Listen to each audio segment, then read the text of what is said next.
So in college, I had this psychology professor who once said something that always really stuck with me. He was talking about basically the way that we can look back at the human brain and kind of retroactively figure out why a lot of the things happen in it. Mainly kind of I think it's very, I guess, kind of discrediting him to call it bro science, because it's just real science in a lot of ways. But, those explanations you'll often hear of, like, when we were cavemen, we needed A, B, C, and that's why we do X, Y, Z to this day. And he said something that always really stuck with me. He was like, the one thing that we really don't have much information on is the conscience. He was like, we still don't understand why we create symphonies and, art, all these things, because he said we don't need them to survive. It makes, in a lot of ways, it makes less sense to create art than it does to create, or it makes less sense to create art than it does to not create art. Because, if you're trying to survive, taking time to compose a song doesn't exactly help that. It's just kind of wasting time, And I always thought that was interesting. It always stuck with me. One of the few things that did stick with me from college, even if it is true, actually, I guess the professor always talked like Bill Maher, so maybe I shouldn't have listened to him, but I always thought it was interesting. And I think it does present a really good question of, like, why art? Why do we create art? I think there's a lot to be gained from that question. I think actually if you look at the big question that everyone's always asked of, does art imitate life or does life imitate art? I think that answer probably lies within the question of why do we create art? Because I think within that you could find then, do we create art to reflect our own lives, or do we create art in order to sort of dream for something better, or both? I think both is obviously a really good answer. When coming to this question, though, of course, there's always a temptation to go with, like, just the most simple answer, sort of like an Occam's razor kind of thing. Like, the most obvious is probably the answer. And that'd just be what? To entertain ourselves? And I don't think that's a bad answer. I think even applying the same sort of caveman, I feel like calling it bro science is very diminishing, but, sort of that just simple logic, common sense explanation to it of, like, when you're a caveman, even if you're hunting and trying to survive, you still got downtime. You know what I mean? Like, it might really just be the most simple explanation in this case of, like, maybe you create art to entertain yourself. Cave paintings are probably one of the first recorded forms of art, right? I would guess maybe they made music back then. Like, I don't know if there'd be any evidence of that, but, like, I'd be willing to guess they did, right? Banging some rocks together. Probably made some beats back then. So I think that makes a lot of sense too. So, like, I think that explanation probably makes a ton of sense, to be honest. That it's just, like, to entertain ourselves. I think even, like, half seriously, looking at the phrase, or is it an idiom? What is an idiom? I think I've asked this on a Paint&Talk before and one of you answered it. But maybe, I don't know, the whole saying of, like, dying from boredom, I'm dying from boredom. Maybe that's, like, maybe there's a literal truth to that. Like, maybe we do actually need to pass the time to let ourselves do something. Because it is really hard. This is we're so disconnected from even having this struggle nowadays because of social media and all that. But it genuinely is extremely hard to just sit and do nothing. Like, that's why people always say, like, your most creative ideas come to you when you're bored, because your brain needs to occupy you with something. And, in a way, I think you could use sort of that caveman bro science type explanation. Okay, it's so diminishing to call it bro science. I just don't have a better word for it. But I think you could genuinely use it to explain that, because maybe your brain needs to be occupied with something. Like, maybe when you sit down at the end of the day in your little caveman life and you're all done hunting, you got the hunting settled down, you go, I already kind of know what I'm doing tomorrow. I'm going out, I'm hunting some more, or whatever caveman did. And they were like, what now? Maybe they already did, like, the reproducing, the eating. They fulfilled all their basic needs the rare times they did. Their brain's got to do something, right? Like, we can't really shut off our brains outside of sleeping. So maybe it's just the natural state of an unoccupied mind is to create new things. I guess it could be that simple. I mean, I'm not a psychologist and I have no actual information on any of this, but like that makes sense to me. I wouldn't argue with that if a psychologist did tell it to me. You know what I mean? Because I think that's the thing about psychology that's always been so striking to me, is that it's the only field of science where I think humans do have some sort of credence. Not humans, I guess just like, I don't know, humans makes it sound like us as a species. I mean like more so just like the everyday guy who's not a psychologist, I think does have more credence when it comes to psychology to be like, I can kind of vet that myself because do I relate to that? Do I find anything like that in my day-to-day life? Psychology is also technically not a science just yet, I believe, still. It's still a humanity because I don't think we have actual proof for a substantial portion of what we say in psychology. But that's besides the point. I guess I should preface this whole talk with the fact that I'm not a psychologist by any means. I have read a tiny bit of Freud, which is not even real psychology. And I love Jung, who is also not real psychology.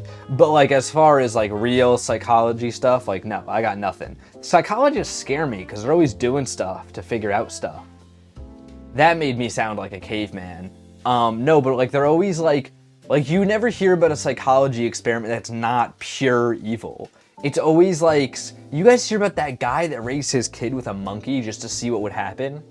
Like, I feel like you gotta be a special kind of guy to be a psychologist. Like, being a chemist is like, you know, you like compounds and stuff. Being like a vet is like, oh, I love animals. Being a psychologist, though, just has something so sinister about it, doesn't it? Like, I'm interested in the brain. I'm interested in what the brain does. I'll never forget one day when I was in high school and everyone started taking psych for the first time. This girl sat down next to me and she went, have you heard about this psychology stuff? And I was like, yeah. And she went, do you believe in it? Do you believe in psychology? And I went, yeah, it's not like it's real. And she went, wait, you think it's real? And I was like, yeah. And I still to this day don't know what she knew that I didn't know. I think about that a lot. We got to get back on track here though. I think the second explanation is like kind of moving away from the most simple terms, right? Because I think if somebody came to me, let's say a time traveler comes to a portal right now. Whenever I say something about a time traveler, I always stop and wait for a second just in case I, like in the future, that clip is like crazy viral or something and the time traveler is like, I'm gonna go back to that exact moment. Didn't happen though. But, you know, let's say a time traveler came back right now and was like, okay, I'm from the future. We figured out why art exists. And it's because we just need something to entertain us. I'd be like, yeah, like fair enough. I'd be like, fair game. Makes some sense, right?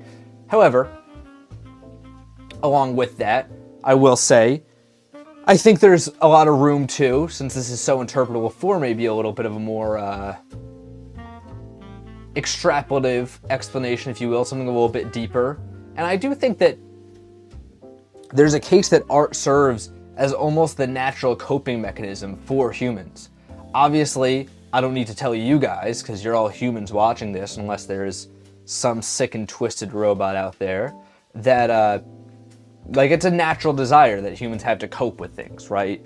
We all have coping mechanisms, whether you're somebody who is, maybe it's substances, maybe it's, which is, I mean, I'm not here to lecture anybody, to be honest, because you know, what am I to say? But, you know, obviously there are things that are viewed as much healthier coping mechanisms, like meditating or journaling, and there are things that are unhealthy, like I don't know, drugs.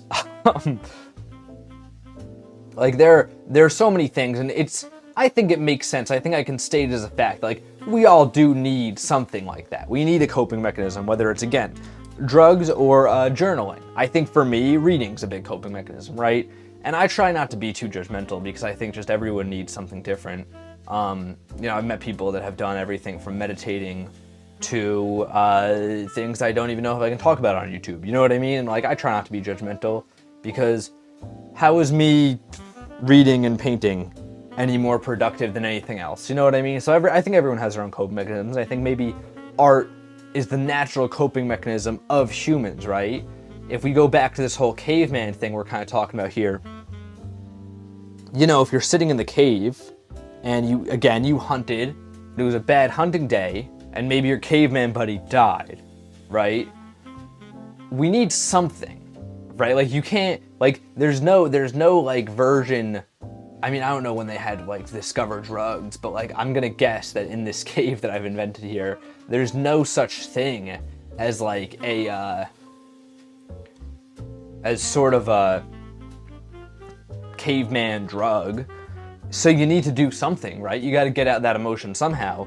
And I think maybe art was just the first way to do that. Art does have an effect on many people like drugs. I'll never forget, I was talking to my friend once and I said, like, we're both sober, right? That's something about me. I am 100% sober, if you didn't know. And, you know, I was talking to him, I was like, what do you think is the thing in your life closest to drugs, since you also don't do drugs? And he said, music. And I was like, what do you mean? And he was like, because I can use it to artificially alter my state of mind. And I was like, wow, that's so true. So in a way, art does have an effect on us, sort of like a drug, you know? And I definitely don't think that's nothing. I genuinely think there's something there, that maybe art serves as like, almost the end-all be-all of coping mechanisms for humans. I think I don't know, I think that can be true, because there's no such thing as art without any semblance of a human touch, right? AI art is kind of making that a muddy conversation right now, huh? I get, because, I mean, like, I don't know, I guess it depends on the definition of art you're using, but I think that there's a genuine case that, like, I've always said that I think art is like a natural byproduct of living a life, right? And the reason I think that too is because I've taken long stretches of my own life where I'm away from art, I'm away from creating for months, or even I've been away from creating for years at a time. And I'll come back and I'll be so much better at it just because I've lived a life, right? Like, I think art is just a natural byproduct of living. So I think with that, it does make some sense that, like, maybe it's the coping mechanism of life. Like, maybe we need art to cope. I think also funerals are art.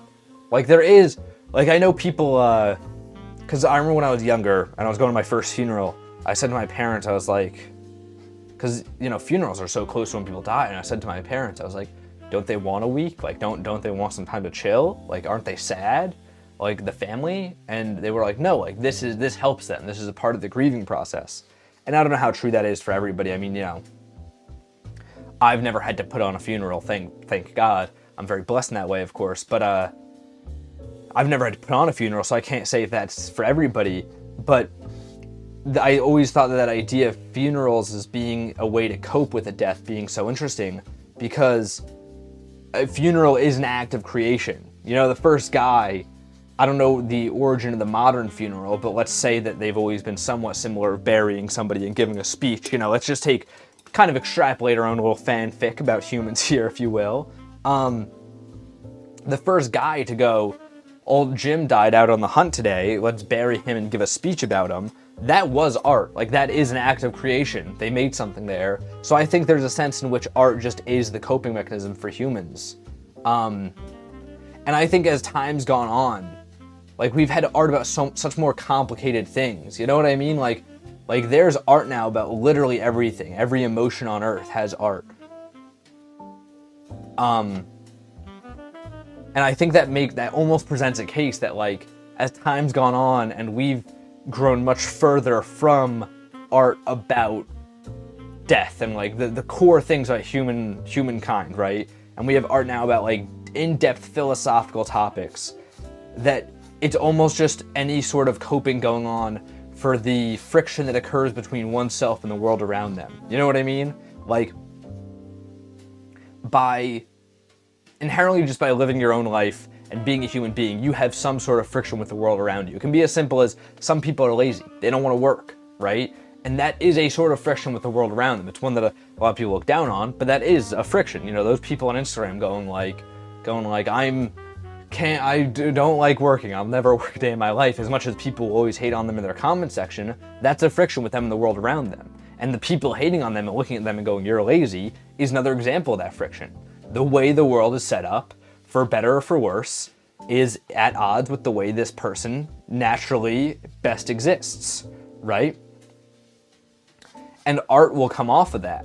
You know, I think inherently it has to. I think art will serve as the coping mechanism there. Now, of course, you know, I think there's a very logical argument made that if somebody, let's say their whole life is a painter, and then they have something to really go say in their art, it's probably going to be a little bit better. You know, they have more skills to get these emotions out. They have more ways of coping. But I think that art maybe is just the friction that comes from living a life. It's just art is almost the medium in which the negotiation between oneself and the world around them takes place. Yeah. And I guess if we go with that explanation, which is the one I tend to agree with, then I think that art and life imitate each other all at the same time. Like, I think it's an infinite loop, because I think the world around us is obviously art, our systems, the way we all live, our architecture, everything is created by ourselves. It's a form of human creation, right? Everything from the building I'm standing in right now, or rather sitting in, I guess, to the phones I'm recording this on, to the thing in front of me, to the truck outside delivering the mail. Like, all of these things are technically art. They're all forms of human creation that were created for a need or because of something at some point. And since I, as a human, am at some point or another going to be, or have been, at odds with the world around myself, just by natural byproduct of being a human, I've created art. And maybe it's not true for everyone, I know it certainly hasn't been true for me, but that art that we humans create to cope ends up entering the zeitgeist and becoming part of the world around us, which feeds into the next person who disagrees with that world, and it's kind of this cycle. That's what I think. I don't know, though. I think I need to think more about this. I think there could actually be potential in here for maybe like a main channel video. I think this could be an interesting topic to discuss, because I think there's a lot of angles to take.